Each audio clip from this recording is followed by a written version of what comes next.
Okay. All right. Hello, everyone. Welcome tonight. Um, so tonight we're going to talk about the G word. I intentionally didn't say what the topic was going to be because I know that when speaking of things like grief, a lot may come up, but it's my hope tonight that we can maybe explore the topic a little more than is traditionally done. So the title of my lesson is this grief? And tonight we're going to close out the theme and we're going to talk about how grief can manifest in other ways. So traditionally, grief is primarily discussed in relation to death, but grief is not limited to death because it is a response to any type of loss. And death is one example of a significant loss, but grief can also occur after other types of losses, such as broken relationships, unfulfilled desires, and life transitions. So, therefore, since everyone experiences some type of loss, that means grief is a universal experience that people will encounter more often than commonly recognized. So, tonight, our discussion will cover grief from significant losses that do not involve death. So, we're not going to be talking about grief associated with death. Um, and what we'll do is we'll explore some of the sources of grief, some Bible examples, and some tools for grief. And if any of my sisters from Womb Wellness are on tonight, some of this will be a review, but some of it will be new. So let's go ahead and get started. So, what is grief? So, the definition of grief, according to dictionary.com, is distress or emotional or mental suffering caused by loss or regret. So, essentially, grief is a distressful response to loss. Um, so, hmm, okay, looks like my slide is out of order. So, how do people respond to grief? So, you may be familiar with grief models. During my research, one of the most popular models that describes grief is one that categorizes it into 5 different stages. That's denial, anger, bargaining, depression, and acceptance. And this model was actually developed by Dr. Elizabeth Kubler-Ross, and it was developed to describe the process patients go through as they come to terms with their terminal illness. And these stages were later applied to grief experience after the death of someone else. So I'm not going to spend a whole lot of time talking about the stages of grief, but I do want to say that grief models can be helpful, but it's important to note that people experience grief differently. So there is not like one uniform way and like one, clean cut model that will describe the way that someone grieves. It's a very individualized process and it can be very unpredictable. Um, but what I have learned is that acknowledging, processing, and working through grief is a pathway towards acceptance of loss and life after loss, but it's not necessarily for closure. Um, in addition, failure to acknowledge loss and process grief can impede healing and growth. So now let's talk about the types of losses that cause grief or the type of grief. So I identified 3 categories of loss that cause grief, but it's not a comprehensive list. So the first is relationship grief, and this is caused by broken or estranged relationships. Often people probably immediately think of romantic relationships, so breakup, separation, and divorce. The loss of familial relationships or friendships can also be a source of grief. The second is grief from unrealized desires. And this occurs when you feel lost for something you desire but have not attained. I was first introduced to this type of grief during a sermon by my minister, Dr. Ammar Sahili, a few years ago. And although I felt it intuitively, I didn't really have the language and understanding to fully grasp that I could feel loss for something that I never had. Um, some examples of desires that may cause grief are, a desire for marriage or children, career aspirations, educational aspirations, or other life goals. And then the last category is not as clearly defined. It occurs during shifts in your life, maybe going from an old to new role or transitioning to a new life stage or identity. And an example is a parent may have grief when their child goes off to college. So they may have grief from the loss of their child's presence. And some life transitions that may also occur, that may also cause grief are graduation, retirement, relocation, becoming a parent, injury or illness, financial challenges, job loss, or pandemic transitions or other shifts. Well, this was supposed to be the stages of grief slide. My apologies, it's out of order. But the purpose of this slide was just to show that, I listed those 5 stages, and, it starts at denial and it ends at acceptance. But oftentimes when people are grieving, like it's not, a straight line, it's not linear, it's, circles and twists and turns, and you may find yourself back in a stage that you already visited, and you may not even encounter one of the stages that were mentioned in that model. Okay, so to further explore these categories of grief, I want to look at examples of each type in the Bible. And for the purpose of this lesson, I'm just going to summarize the Bible passages for each and focus in on the grief experience. But I will try to make note of the full passages for your reference in case you want to go back and study after. So Hannah is the first person we'll cover, and she's an example of grief from unrealized desires. And specifically, Hannah's unrealized desire was for children. So Hannah is covered in 1 Samuel chapters 1 and 2. And just to give a little bit of background, Hannah is one of Elkanah's wives. Penina is the other. Penina had children, but Hannah did not, although she desired children. 1 Samuel 1:5 says that the Lord closed Hannah's womb. And during biblical times, there was shame connected to not being able to bear children. And even still today, there is, different emotions and feelings towards women that come up that, may not be able to bear children or even choose not to bear children. As a result of this, Penina, Elkanah's other wife, would provoke and irritate Hannah for being childless. And Hannah's husband, Elkanah, he tried to show her favor and he tried to comfort his wife, but her grief for children still remained. And Hannah's grief manifested as sadness and misery. We later learned that Hannah cried out to God in deep anguish and prayed for a son that would be devoted to God. In 1 Samuel 1:16, Hannah says, I have been here praying out of great anguish and grief. So the text doesn't say if and how Hannah previously addressed her grief or approached God, but I surmise that this encounter was different because after Hannah prayed, she no longer felt sad. So, Hannah had been experiencing this grief and this provoking year after year, but in 1 Samuel 1, we see a snapshot in time where she's experiencing this. She cries out to God, and we see that she's no longer sad. And then later, we learn that God remembered Hannah. He opened her womb so she could give birth to Samuel, and Hannah's desire was fulfilled in God's timing and for his purpose. So, what likely seemed like a no to Hannah's desire was actually a yes when the time is right. God was preparing Hannah to have a son, Samuel, who would go on to minister to Israel as a prophet, priest, and the last judge of Israel. And God needed Samuel at a specific time, and he needed Samuel to be birthed by a mother that would be willing to allow him to be devoted to service.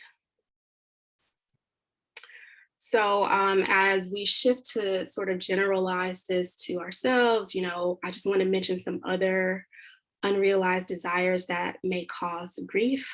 Those include, being in relationship or marriage, educational career aspirations, and other life goals.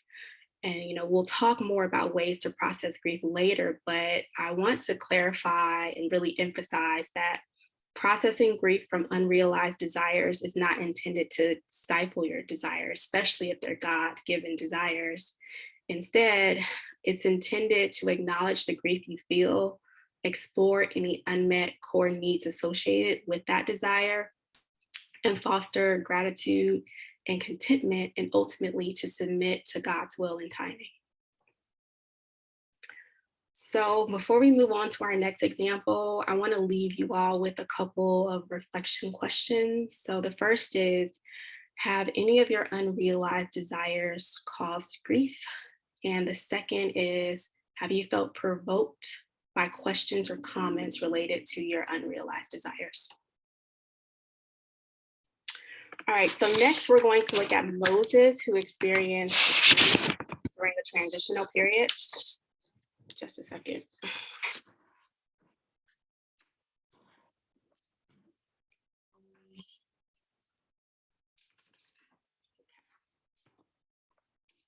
So, for the sake of summary, I'm going to break down Moses's life into three 40-year periods, which are distinguished by his roles and or calling and geographic residence. The first 2/3 of Moses's life are covered in Exodus 1-4.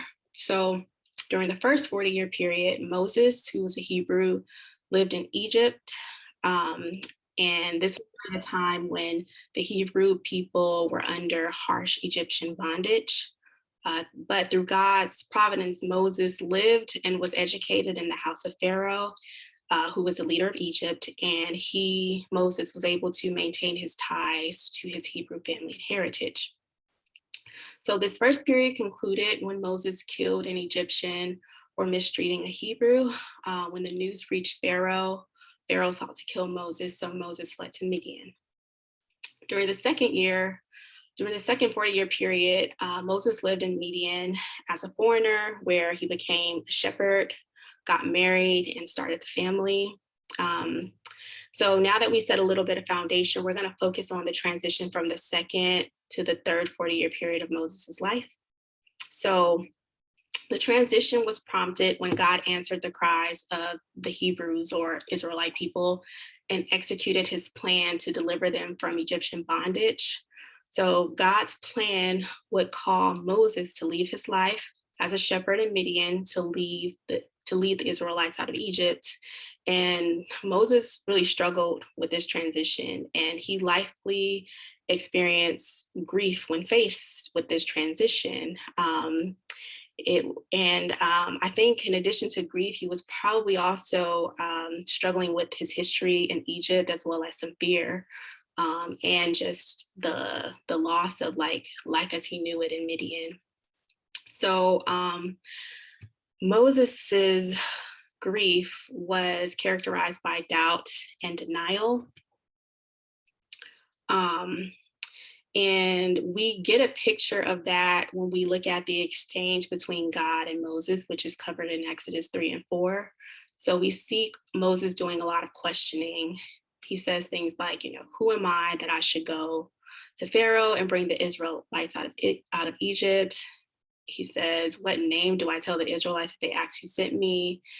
He asks, what if they don't believe me or listen to me and say, the Lord did not appear to you? And then in Exodus 4:10-12, Moses declares that he is slow of speech and asks God to send someone else in a final attempt to deny his calling. But God met Moses in his grief. God listened to Moses. He answered every question. He equipped him with the power to do miracles. He promised to help him through all of his perceived weaknesses, and he even allowed Aaron to speak on Moses' behalf.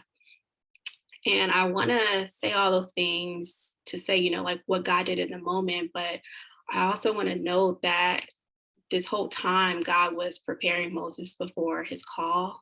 Moses' upbringing in Pharaoh's house and his experiences as a shepherd in Midian were preparation. They were not his final destination.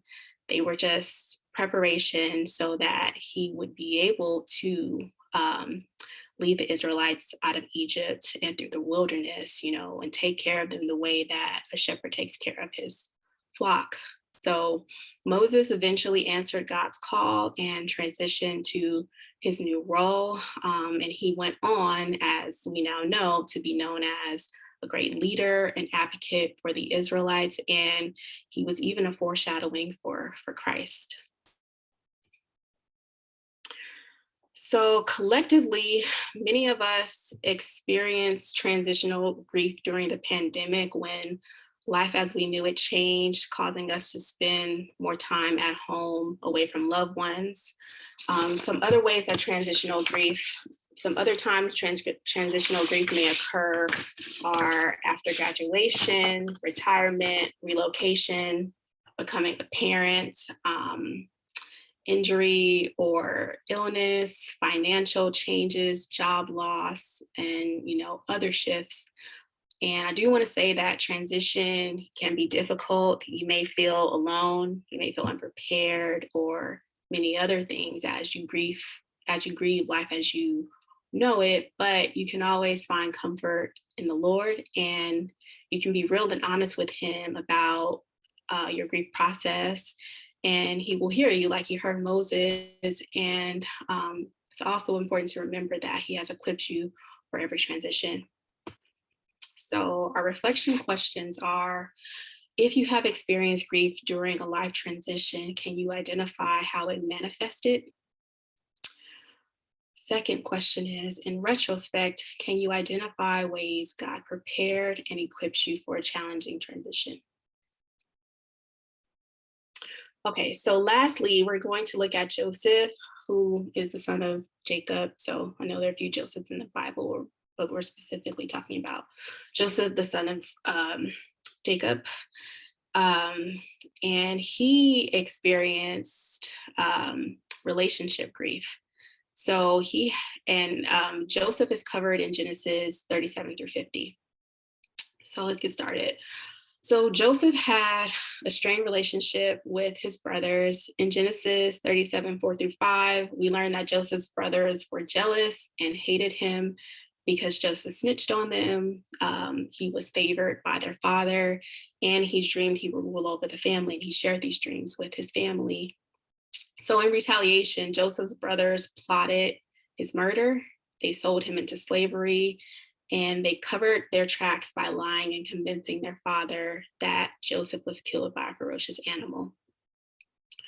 So although his brothers' actions led to Joseph's enslavement to Potiphar in Egypt, God's favor remained on Joseph. The Lord was with him and prospered him. First, Joseph became second in command in Potiphar's house until he was falsely accused and jailed. Second, Joseph was placed in charge of other prisoners during his imprisonment. And third, Joseph's ability to interpret dreams led to his release from prison and his appointment to governor of Egypt, second in command to Pharaoh. And in that role, Joseph helped Egypt store crops to survive a famine that affected the world. And that famine reached Joseph's family in Canaan and ultimately brought his brothers to Egypt to buy grain. So Joseph was in charge of selling grain, and when his brothers were there, he immediately recognized them when they arrived, but they did not recognize him at the moment. So up until this point, we don't know much about how Joseph's relationship grief manifested, except that he faced turmoil due to his brother's actions.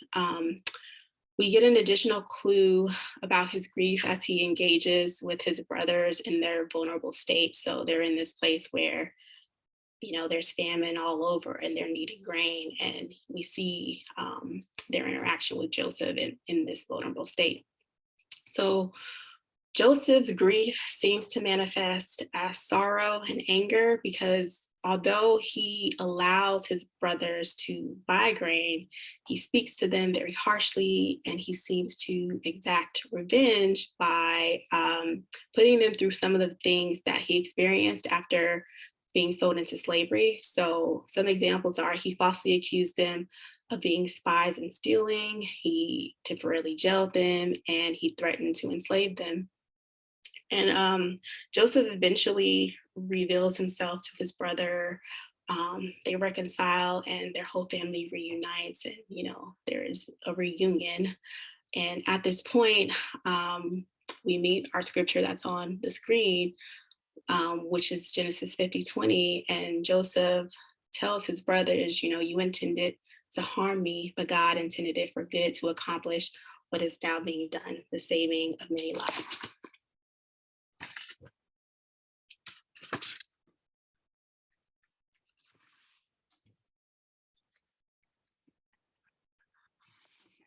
So, so Joseph's life is an example of how God grants favor during periods of grief and how God can redeem losses for good.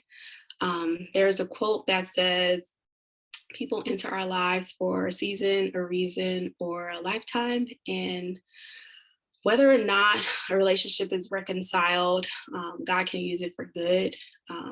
It may help us learn about ourselves, others, and God, or it may be a piece of a larger plan that God is orchestrating. So during times of grief, we can find comfort in knowing that God is our guaranteed constant and that there is a space for learning and redemption in that place. Okay, so as we close out Joseph, I want to leave you with these reflection questions. Can you identify with anything in Joseph's experiences, in his relationship with his brothers? And do you allow yourself space to grieve relational losses? So now that we've discussed grief, let's explore ways to process grief and transition to a place of acceptance after loss. To follow, I'm going to share 5 practices that you can add to your grief toolkit. Um, so the first is acknowledge. So acknowledge your grief and give yourself space and time to process. It's okay to feel all the feels. It's okay to be emotional. Remember, your feelings are valid. So allow yourself the space to feel without judgment. Loss is challenging. And remember that everyone responds differently to loss and transition. So Hannah felt sadness and misery. Moses was in denial and doubted, and Joseph experienced sorrow and anger. Next is accept support. So accept support from loved ones and help from a mental health professional. Loss, again, is difficult and grief can shake our faith. So don't endure it alone. Remember that God designed us as a body and community and fellowship with Him and each other so that we can have support. Next is to identify desires and needs. So you can do this by making a list of things you miss in your grief and be specific. So this can help you gain clarity about what you need and desire in life or relationships. And one example is, if you desire marriage, like make a list of things you want from the relationship. You may want to be supported and loved, or you may want to start a family, build generational wealth, or have, spiritual, financial, and other type of partnerships. So with this list, it can help you identify core needs and desires that can potentially be met outside of the void that you're feeling. And it may also help you assess if you need to redirect your focus to God to fulfill your needs and desires through Him. Fourth is to release and accept. So if you desire closure after a loss, you can find ways to release the loss with love. As I mentioned, though, grief is a pathway to acceptance. It doesn't necessarily lead to closure. In an article from the Very Well Mind, Jody Clark describes acceptance this way. She says, when we come to a place of acceptance, it's not that we no longer feel the pain of loss. However, we are no longer resisting the reality of our situation and we are not struggling to make it something different. So it's not that the pain goes away, but it's that you're no longer resisting the reality of the situation and you're not struggling to make it something different, essentially. So, one practice that may help you move towards closure or acceptance is writing a letter addressing your source of grief. Um, you might want to include how the loss has impacted you, things you want to say to someone, lessons you learned, and how you want to move forward. And the goal of this activity is not to send the letter to anyone because closure and acceptance can be accomplished without involving others. Instead, the goal is to further process the loss. So, for example, I wrote a letter to an estranged friend when I realized I hadn't come to terms with the end of our relationship, and it had been years since our relationship ended. Um, Initially, I thought I needed my former friend for closure, but I was able to continue the grief process and get closer to closure through that letter, just getting those things off my chest and sort of coming to terms with where we were. And then the last one is seek God. So I say the most important tool for last. So seek God and be open to his will and timing for your life. One thing that can impede grief processing is a flawed understanding of life, God, and his will. The Bible says that trials are inevitable. They're going to come to us. We're going to experience loss. So everybody is going to experience some type of loss at some point.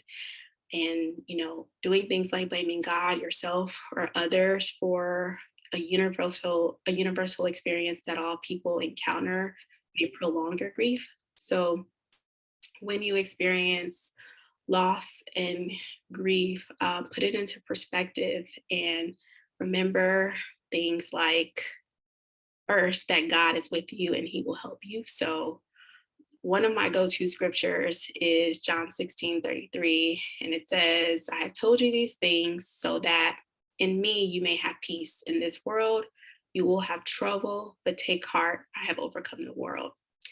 And another is Isaiah 43:2, and it says, when you pass through the waters, I will be with you. And when you pass through the rivers, they will not sweep over you. When you walk through the fire, you will not be burned. The flames will not set you ablaze.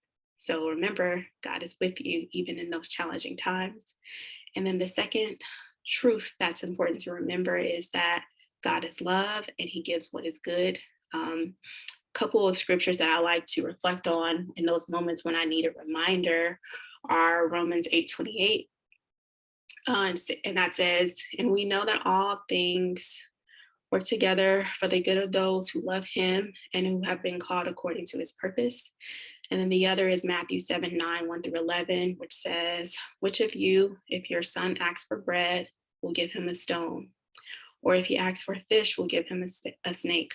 If you then, though you are evil, know how to give good gifts to your children, how much more will your Father in heaven give good gifts to those who ask him? So just want to conclude by saying that loss is a part of life, but you can look to God and release because he's able to redeem any loss. He will be with you in that loss. And you can also rest assured that God has more goodness for you after loss. So I'm just going to conclude with one last reflection question that I want you all to think about at some point during the week. And that is, do you have any unaddressed grief that still needs to be processed? Thank you, everyone.